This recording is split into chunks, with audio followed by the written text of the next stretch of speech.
And now it is my true pleasure to introduce our keynote speaker, Suzanne Leta, who leads global market strategy for SunPower.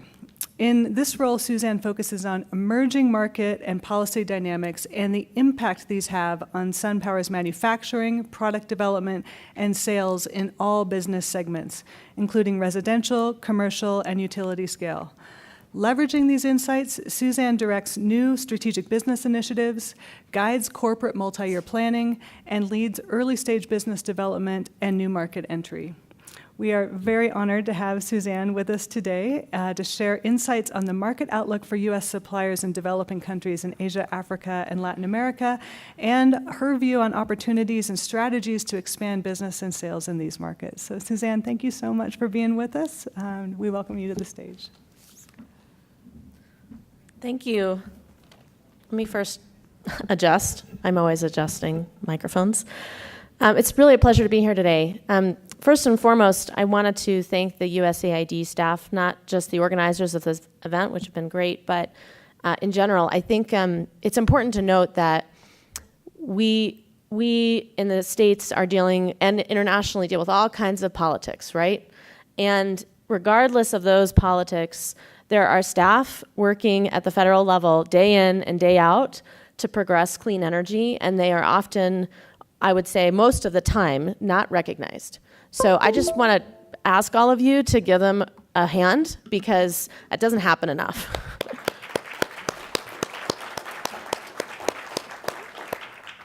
And companies like ours and many of you who are with other companies around in the room and around the world do rely on that assistance, and we have at SunPower. So just a couple of notes on that.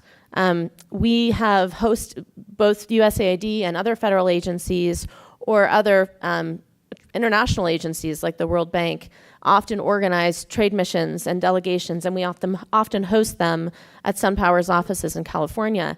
And they're really valuable because we get on the ground knowledge, and then they learn, and then we're able to share our insight from our market experience. So it's just really helpful, and I don't want to discount the value of that. And I hope that this work that USAID is doing and the other entities that support it, that are supporting entities at the federal level, continue to be funded, and hopefully are funded even more moving forward, because it's good work. So just wanted to start with that first, and then I want to say a few words about SunPower for those of you that might not be familiar, just very briefly, and then talk about where we see international markets going. So first, SunPower is a 30-year-old company. We're a U.S. company headquartered in San Jose. We are really well known for our technology, our technological advancement in solar. So we have the highest efficiency product on the market, and it's known for both high efficiency as well as reliability and durability. We have about 9 gigawatts deployed globally, and we have systems both that are designed for both residential and commercial customers as well as utility scale customers. We also are 60% of our shares are owned by Total, the French oil and gas company. And so we consider ourselves to be not only a very high quality company, but also a long-lasting company that's very bankable. So that's all I really want to say about SunPower. You're welcome to come and speak to me to learn more. The only other note I will make about the company is a couple weeks ago, we announced a proposed acquisition of Solarworld, which is in Portland, Oregon. And that deal has not yet closed, and I can't really say much more about it, but the thing that I want to emphasize is that not only will we be a U.S. company, but we will soon be a U.S. manufacturer, and we're very excited about that. So our ability to both deploy that product in the United States and around the world is even more important, with respect to supporting U.S. companies and exporters. Okay, so I'm going to speak about 3 things this morning. Number 1 is the market outlook versus on-the-ground reality. Number 2 are policy dynamics and their importance to market growth. And number 3 are external drivers that we believe will ramp growth faster. Let's talk about market outlooks. So a few years ago when I started at SunPower, I've been in the renewable energy business for about 15 years. Both policy and project development. And a few years ago when I started at SunPower, we started to notice something. So prior to about 3 years ago or so, the vast majority of the market, like 90% of the solar market, was in about 7 to 10 countries, right? You could kind of count them on one hand. Japan, China, the United States, Germany, France, Australia, maybe South Africa. I mean, really, it was like about one hand. And within the span of about a year, that market growth expanded to about 40 countries. I mean, it was that fast. And Ethan can speak to this as well, I know. But we saw a very rapid transition in what had historically been, just a few core markets to, we have to be able to sell in many more markets around the world. And how do we effectively do that? And based on some of those changes, we actually made some changes to our strategy. So we continue to focus on those core markets, right? But we also had to be able to deploy and sell our product in so many others.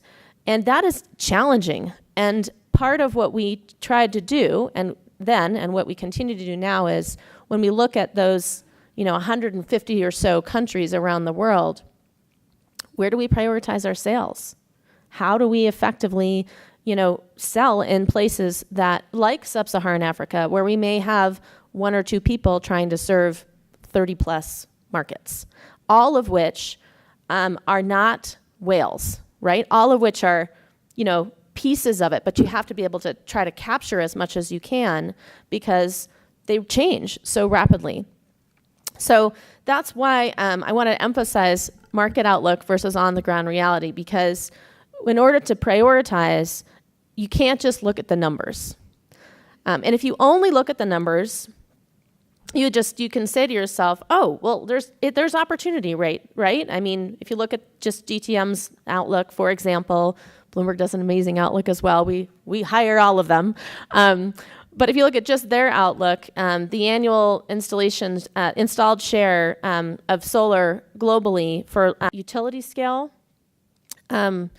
markets, I think it can be harder to structure for when you're looking at distributed generation markets. But either way, even if you're doing an auction and you're focused on just getting to the bottom without thinking about the full value of the dollar per kilowatt hour and the reliability of the system and the quality of the system, and is it going to perform over the life of the PPA, you're thinking about it wrong. So that's the last kind of point that I would make is remember the dollar per kilowatt hour value is what matters. And if you value that correctly, you're going to get sustainable systems and better products on the ground. And then kind of finally, as I mentioned before, ease of doing business. So, is the value of the dollar in that market something that we can rely on? Can we import our product? Are we going to deal with domestic content or import taxes? Just the ease of doing business in general in a market would be the last thing that we look for. And then finally, just let me take 1 minute to talk about those externalities. So those are kind of what do we look for? Where do we see opportunities? And when we prioritize our sales. But then there's these great externalities that I just think are incredibly inspiring, right? I mean, we have markets where EVs are being deployed at an incredibly rapid pace. I mean, if you look at bus EV deployment in China alone, it's I think, I can't remember the exact number, but I think it's, say again, 17% of global EV deployment. Of China's buses, yeah. So that's just one example, right? And you can imagine if other emerging markets follow China's lead, that's going to be an externality that could change the dynamic very rapidly. Storage price declines, that's another one, right? And continued efficiency improvement, which we do expect for both solar and wind. Corporate procurement, as I mentioned before, is a big one. And then generally speaking, grid defection or self-consumption, I think will be major changers that could drive growth even faster. So here's the key takeaways. remember, the on-the-ground reality can make or break a market, and it can make or break a product supplier's interest in or a developer's interest in investing there.